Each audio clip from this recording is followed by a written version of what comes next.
What's up, folks? How's it going? So I got a comment the other day that somebody wanted to hear my opinion about everything that's going on because so much has been going on. So I can't deny a direct request. I'll say for myself, I have been almost ludicrously busy. I recently, a couple months ago, started going back to school for the first time in like 13 years. Uh, and it's going quite well, but I am very, very busy, which in some ways is good because I don't have time right now to fully engross myself in all of the horrible nonsense and the crazy show that we're living in right now. I don't. I'm thankful to have an excuse to not have the free time to to really depress myself with this shit. uh, One reason that I've said this a couple times, but one of the reasons I find it hard to make videos now is because the issues shift from it used to be a story was around for, I mean, when I was a kid, you could say what happened in 2005, and you could name whatever the five or six big news stories of the year. There was a wrap up at the end of the year. These are the news stories. This is what happened. I fucking defy you to pick out the news story of the year. What's the news story of the year? What was the news story of last year? What's the most important thing? I have no fucking idea. Okay? And I'm not a professional pundit or anything like that, but I think I'm about as well informed as anybody who's not being paid to be informed could be. And I would have no ability to, with honesty, pin down what the fuck is the most important thing that's going on. So I don't think I made a video since the drones. The drones were not resolved as I predicted. The first sign of what I was pretty sure, I had already pretty much determined that Trump was a puppet, fake person, part of the show, only there because he's allowed to be there. It's the only thing that explains his ability to continue to fail upward, to continue to be given more and more power in a country that supposedly is doing all these things to stop him. It explains why he just continues to do the same. I mean, he's doing all of the shit that Bush, that Clinton, that Obama, and all these people did, except he's got a different face on it. It's wrestling. It's not fucking real. It's not that it's not real. I really want to be clear with my terms here. It's something I've learned. I have trouble learning. I project myself onto other people. I'm assuming that people understand what I'm thinking in my head. When I say that something's not real, I don't mean it didn't happen. I mean that it is presented to you, curated to you, directed at you in a certain way to elicit a certain type of response. It's not organically being allowed to play out organically. What you are seeing is a show, and that's the genius of the show, is its ability to make you believe that it's not a show. So anyway, that was the first sign of Trump's what was to come from Trump, and then of course the whole shit show with the Epstein and everything. I mean, we could talk about Epstein for days, I guess. I mean, but in a weird way, like, the irony of their Epstein cover up, it doesn't make any sense. That's why I believe he's part of the show. So, okay, let's say Trump or his people or whoever have some sort of reason why they don't want these files out. It implicates them or it implicates somebody that pays them. There's some sort of cover up necessary. If I was in charge and I wanted to cover up the Epstein files, I would simply obfuscate for the next 4 years, make up bullshit and kick the can down the road. And then you can use some plausible deniability to say, hey, we did what we could. And then when they're gone, then it's on to the next guy.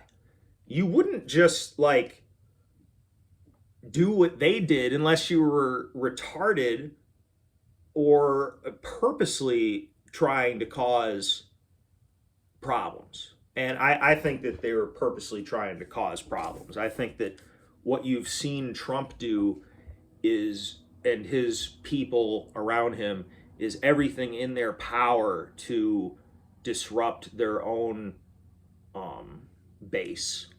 They're doing shit to disrupt their own base. It's completely illogical. Yeah, would the base have been, upset if they had kicked the can down the road with Epstein? Yeah, but they wouldn't be able to. It just wouldn't be as obvious. But like everything else, I think that that's more or less going to be forgotten. It's been the whole thing has been made so confusing to the average person that it's not really even clear exactly what the fuck it is that we're trying to figure out. Were there children on the island? I thought there were children on the island. Then it turns out that it was prostitutes, teenage prostitutes, maybe minors, maybe not. We don't know.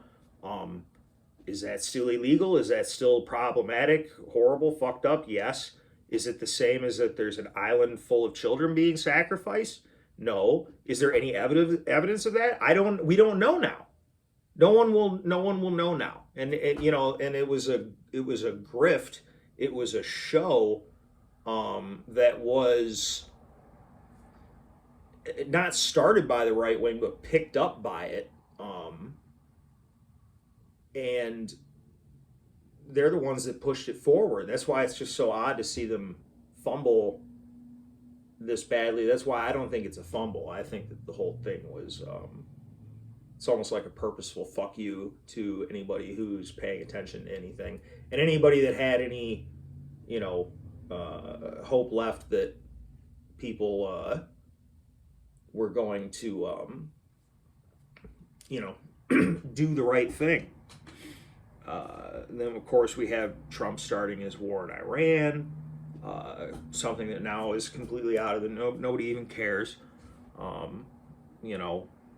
People think, people were against the idea of it, but because nothing bad happened, read nothing happened, nothing that mattered. The whole thing was a show. Nothing that mattered happened. It just cost a lot of money. But because no Americans died, or whatever the fuck the basis is that they're using on any given day to decide if something is successful or not, because that didn't happen, people are willing to, give it a pass. I'm not. I'm against fighting pointless foreign war. We don't even get anything out of it. We don't even get anything. We don't even get to take their pottery or their statues and shit. When you used to go conquer people, you'd get to you go into their temples, you take their fucking gold, whatever they had, all that shit, take it home, melt it down, cool shit like that. We don't even do that. So Trump has his war over there. He goes back and forth on whether he's with Israel, against Israel. No one knows what he thinks. He doesn't know what he thinks. But that's on purpose. That's to sow confusion. Then this week, we have two spectacularly, not spectacular, not good, spectacularly public displays of the state of this civilization that we're unfortunately stuck together in. The first was the public murder of this young Ukrainian woman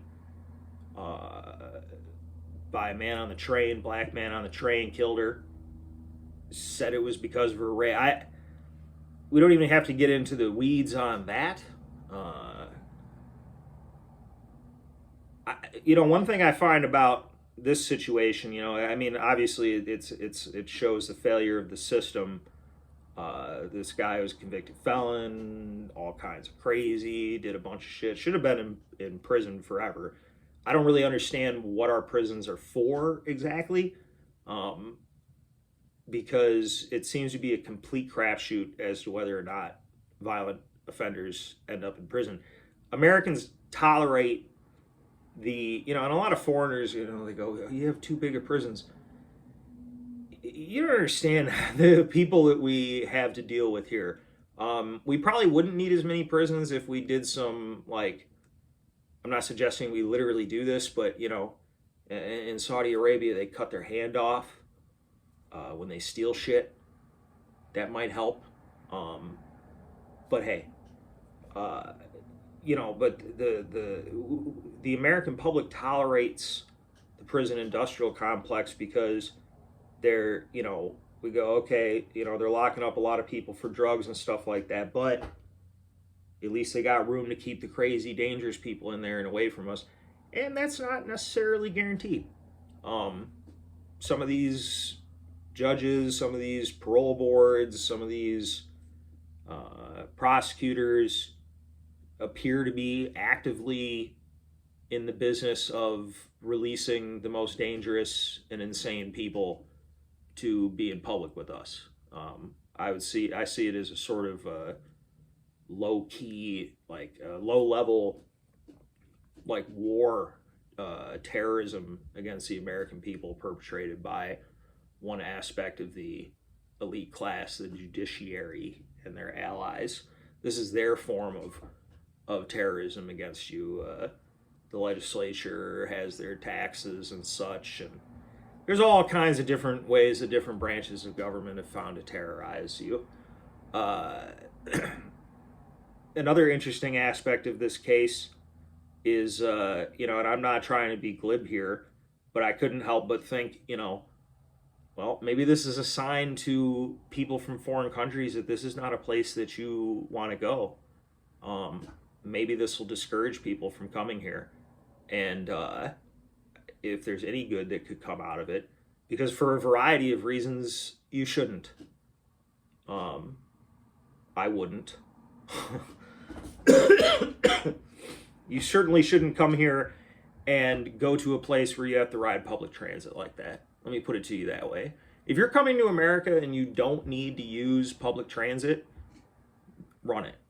You'll probably be fine. But if you're in a position where you're going to come here and end up having to exist in that level of our society, you should know that it's incredibly dangerous and is becoming more dangerous every day. I see it even where I live. I see it in the state. I see it in other states. It's undeniable. Many people, there's a lot of people that, on the internet, they say, hey, that, there's a lot of people that are going to be saying that public transit is perfectly safe and all this shit. Okay, they can say that, but in real life, the people that I know that ride public transit, specifically young women, are consistently harassed, disturbed, bothered by people who shouldn't even be on the fucking streets. Because, places like public transit, this is a lowest common denominator. So you're going to get the people who are the working poor, good people who are trying to get to work, but they're also now forced to interact with the dregs of society, with the mentally ill, with the drug-addled, and with the violent and evil-minded. And you should never, ever expose yourself to these things if it's avoidable. Don't. I just say the idea of America as a safe harbor for anybody other than somebody who is moneyed, I think, is a outmoded idea. It's not a safe place in the major cities and stuff like that. Now, of course, if she was poor and she was in bumfuck nowhere, that probably wouldn't happen to her, but they also wouldn't have public transportation. So, that's just is what it is. but it's the other aspect of this is the public spectacle of the actual violence. I refuse to watch the video. I'm disturbed by the number of normal people who watched the video and commented on it. I know what happens in it because I've been told. I've seen violence. I've seen some in real life, though nothing like that. I've seen dead people in real life, though nothing like that. But I've seen a lot of videos on the internet of various types of violence. You know, those of us who lived through that phase of the internet with the cartel videos and all these different types of things, the ISIS videos and stuff. So I've seen my fair share of shit. I refuse to watch that stuff like that anymore. There's no need. I think it's bad for you. And I personally, I'm sure ironically, probably some feminists would think that this is like some sort of masculinity problem or something or whatever. But I can't specifically, like, dude, I can't watch a pretty young woman be murdered. I'm not gonna watch that. I think that's fucking insane. To voluntarily, somebody has to watch it. The cops have to watch it. You should know what happened. I don't think you should go out of your way to watch shit like that. And if you're not like deeply disturbed by that, then it's just not something that I need. I can't watch it. It makes me sick. It really bothers me. It's just like, when talking about the people on the streets and the crazies and stuff, again, there's some feminists who would criticize me for saying this, but I particularly feel the most disturbed. It hurts me when I see, like, you watch these videos in Kensington, Philadelphia, where all the fucking junkies are roaming around and shit like that. And there's like young girls who are fucking zombified on the street. And dude, I can't watch that. I can't. That shit is insane to me. If you have a society, how dysfunctional is your society when even attractive young girls, that this is how they end? I mean, there's inherent value in this person just by being, and that they're allowed to fall through the cracks like that is fucking insane to me. And that ties into the murder of this young woman, because it's like, these are the people that these are the people that a lot of parts of society are set up to protect. That's kind of what the point is. I mean, that's kind of what, why do guys resist? Why did they resist the king? You watch Braveheart. They wanted to take why they want to take your wives and stuff. You're supposed to be defending your young women, not letting them be out on the streets or have to be alone on public transit, and not having anybody to tell them what they should and shouldn't be concerned about. I think that's really telling that that we're allowing this shit to happen to these people specifically. But yeah, I can't I can't watch that video. I can't watch that shit, and it's disturbing to me that so many normal people appear to be watching it with not much more reaction than, wow, that was bad.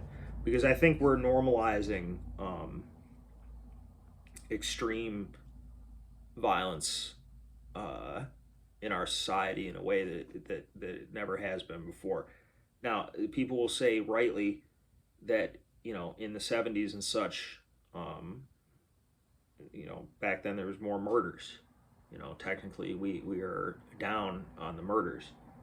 That may be true, but the societal view is what I'm referring to. Like, it was generally the consensus back in the day was generally, that this is unacceptable. We seem to be reaching a point. It was unacceptable and shocking, and we seem to be reaching a point where it's blasé. And for some people, because they think they're going to score political points. In our next story here, which was the big story this week, another one of these events is the murder of Charlie Kirk. Okay, Charlie Kirk is a person that I don't really have strong feelings about either way. Uh, he's, you know, I didn't watch this stuff because like I'm past all that. Like I don't need to watch. It's the same reason I wouldn't watch Sean Hannity or anything like that. Even if I was inclined to agree generally with what they're saying, I don't need to watch guys debate college students. That doesn't really interest me. That's for the youth, you know. And apparently, I hadn't really been paying attention to how much, uh, influence, or I don't know if influence is the right word, but how well known he was amongst the youth and the I don't TikTok, I don't do any of this. So I was a little bit taken aback by the level of response to this. Not that it's unwarranted, I guess. I just was a little bit shocked by it because I saw even on like Facebook, for instance, people, on my Facebook who never talk about politics. But they all started posting things about it. And I think that's interesting. I think that's telling. This is obviously crazy. This cannot be allowed if you want to live in a functioning country. And this is the point that people must understand. If you do anything other than condemn and warn against this type of thing, you know what, because people, you have the right, if you want to like it, if you support what happened, you have the right to do. You even have the right to say it, though I wouldn't suggest it for the reasons I'm going to say. But you just need to understand the future that you are asking for. Okay, if you enjoy being able to go to the store and choose from 10 different kinds of energy drinks, if you like to be able to go get gasoline whenever you want, even if it's overpriced, if you would like to continue to have your banking and your internet and all of these other things uninterrupted and functioning, you need to understand that this type of political violence can escalate tit for tat so quickly that you're going to find yourself in a failed society before you even know it. Okay, as soon as it doesn't take much. It doesn't take much. Civil wars, and I'm not suggesting that people are going to go to war over Charlie Kirk. So I want to be very clear what I'm saying here. Also, I want to say, I don't know if I said this. I don't have strong feelings about Charlie Kirk, but he's a young man with young wife, 2 children, murdered in front of thousands of people. That's horrifying. In front of thousands of college students. Okay, that's demented, sick. That's a horrible thing, and that's terrible. And this is obviously a person that had, whether you agree with him or not, a bright future ahead of him. But I hadn't seen anything. I mean, the most offensive thing that the man seems to have done is to be a Christian. I don't know. I mean, this shit is just not offensive to me, what he's saying, even if I disagree with some of what he's saying. Like I tend to, like, in a lot of things, in a lot of political positions, I wouldn't like Charlie Kirk because I don't think that he goes far enough. I see him as like I would say that a guy like Charlie Kirk, if Trump wasn't the president, he would have supported whoever the other. It's like Sean Hannity. Sean Hannity is the type of guy who, if Jeb Bush had been the nominee in 2016, he would have supported Jeb Bush just as vehemently as he supported Donald Trump. Is kind of the point I'm making. But with all that being said, this is an assassination on a level that I don't think we've seen in America since at least RFK.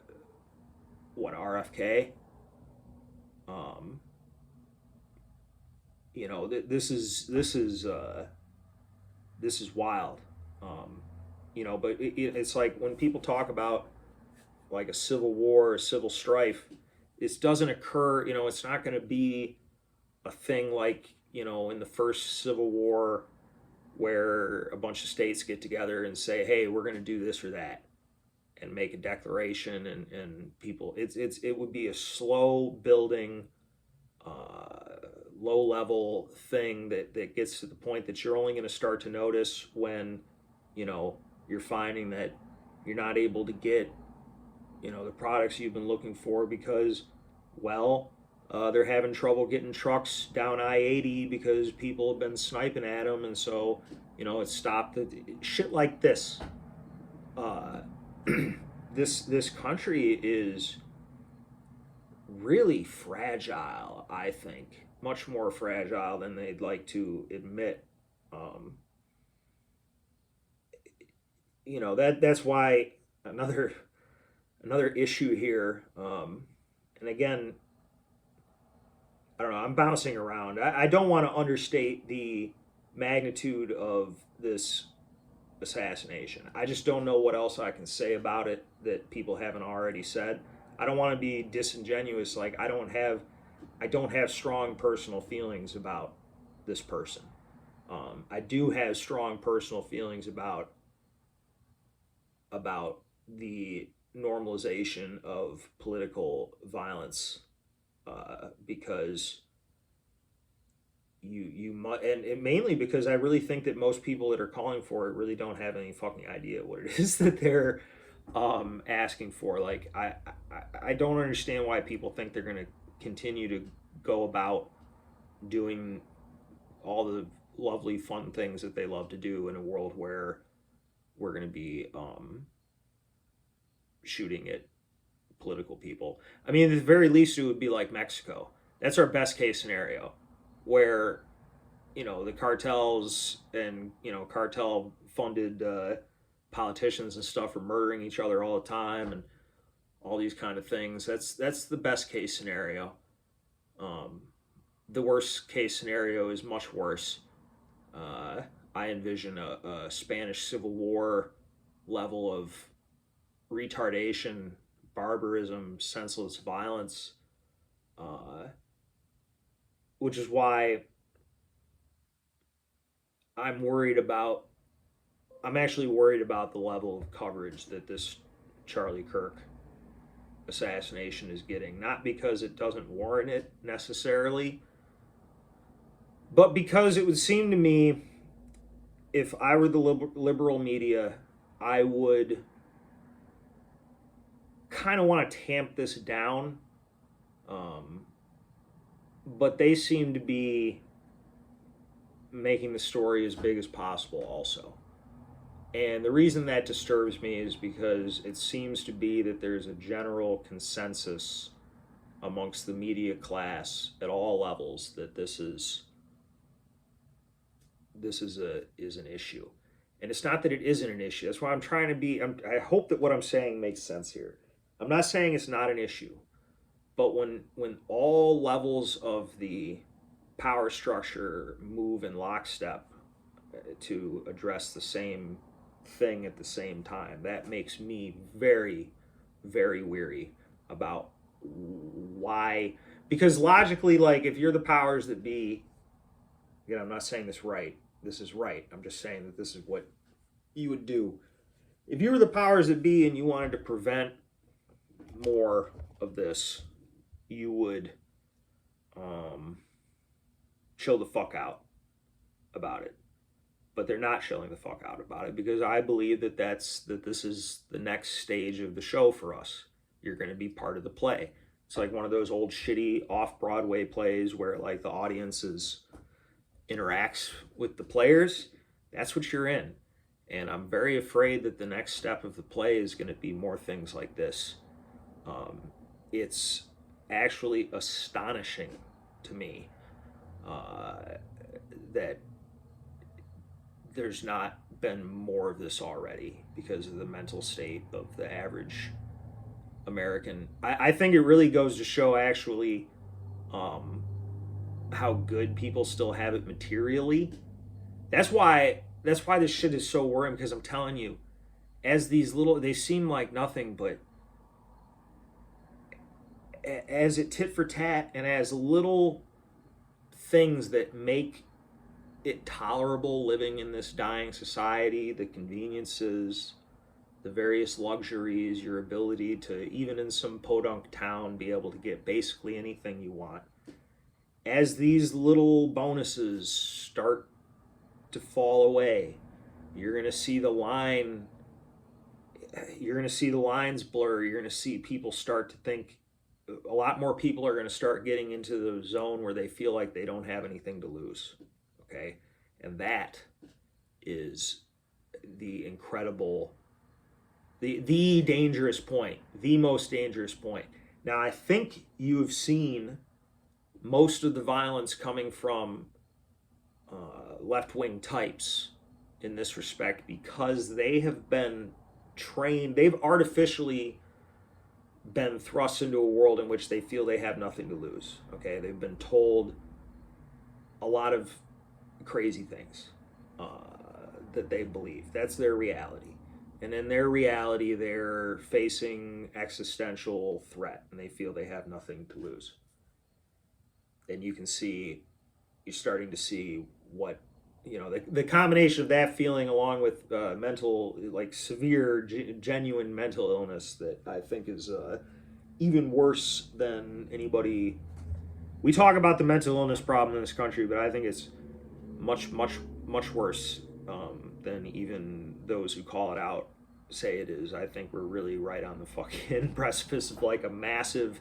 I mean, if you have, if you know, there's crowd philosophy, psychology, the madness of crowds and mob mentality. Why wouldn't that extend to other emotional states like psychosis or any of these other kind of things? I think we're dangerously close to like a mass fucking panic of everybody just fucking waking up and realizing that they're all fucking nuts and just going ape shit, man. I think this is a really dangerous time. And I think that anybody who still has a mind and doesn't want to see horrible things happen really needs to be careful. You control yourself. And, you know, if anybody is trying to get you to do something violent, you don't participate in that. Ever. No. Especially right now. You understand who these people are. Yeah.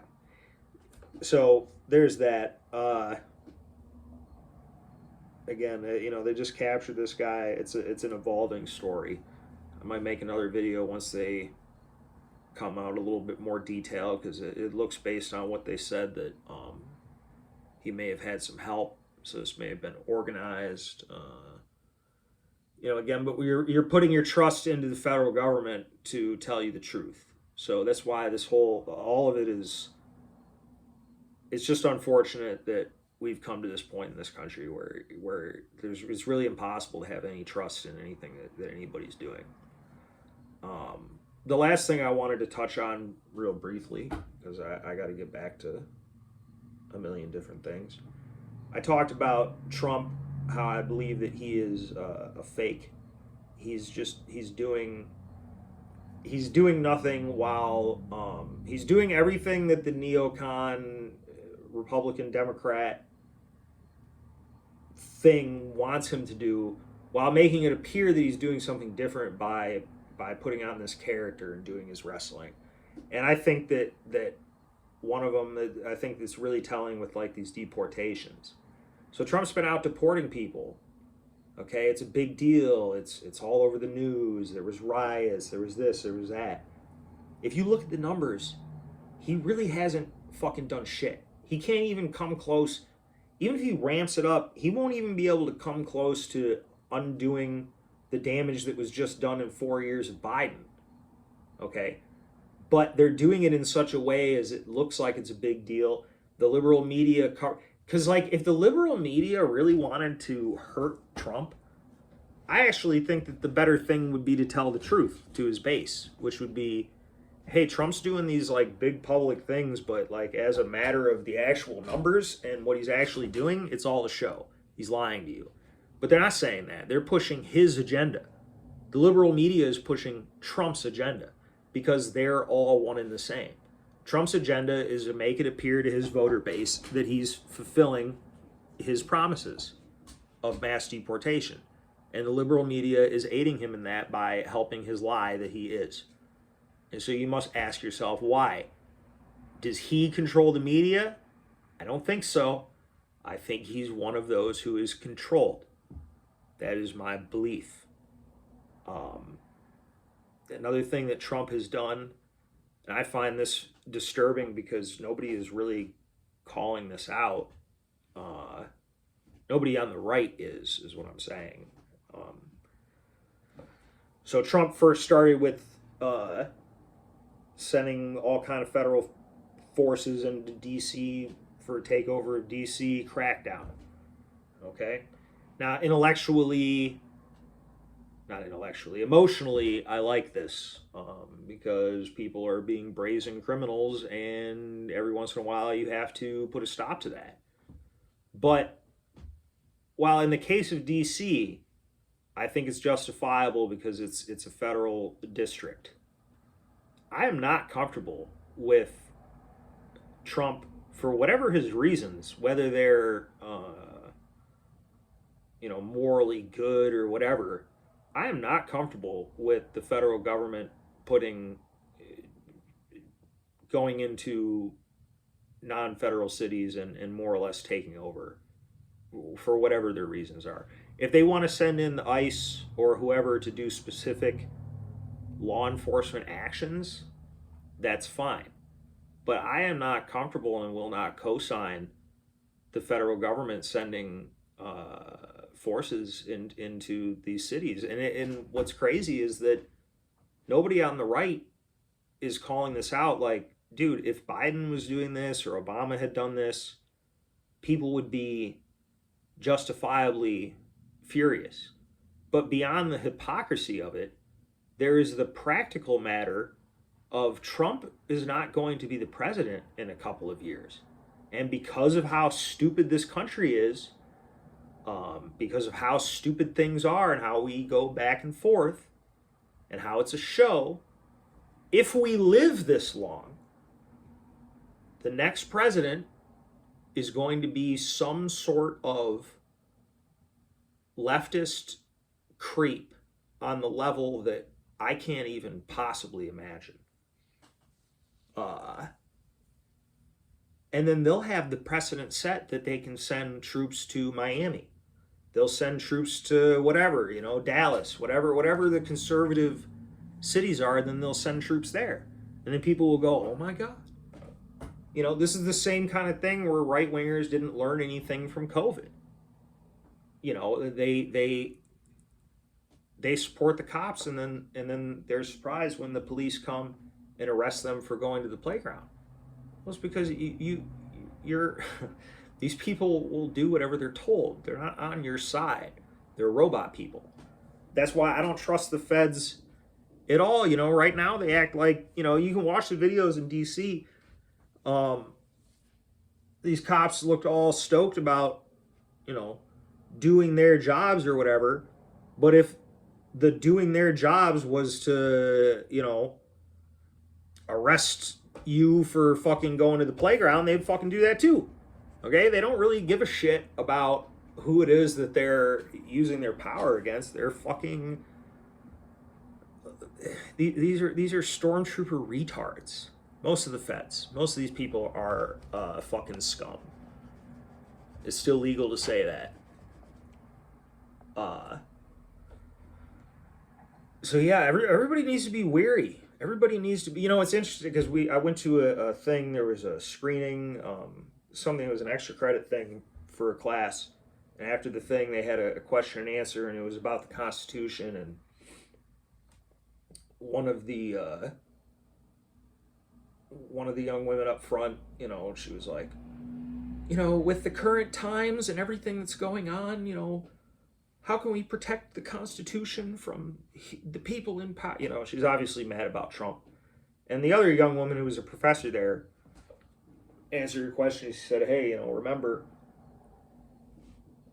that this is a very partisan country, so it's very easy for us to sit here and say, hey, this guy is violating the Constitution, but we don't do it when our side is violating the Constitution." And see, that's the truth, is that nobody that runs the country respects the country, man. They're all laughing in your face when you're running around talking about your rights and the Constitution and all that kind of shit. The people that run government, their job is to figure out ways around that, man. We're diametrically opposed as to what it is that we're trying to do here. Yeah, I don't know what the conclusion is other than everything is pretty fucked up. But it's like, I don't want to come here and maybe it's the truth, you have to, but it's like, what is the point of me telling you that horrible things are going to happen, other than to tell you that horrible things are going to happen? But I don't know. Anyway, there's something. If you got any question, you want me to expand on anything, let me know. Other than that, be careful. Don't be retarded. And just have fun. I'll talk to you folks later.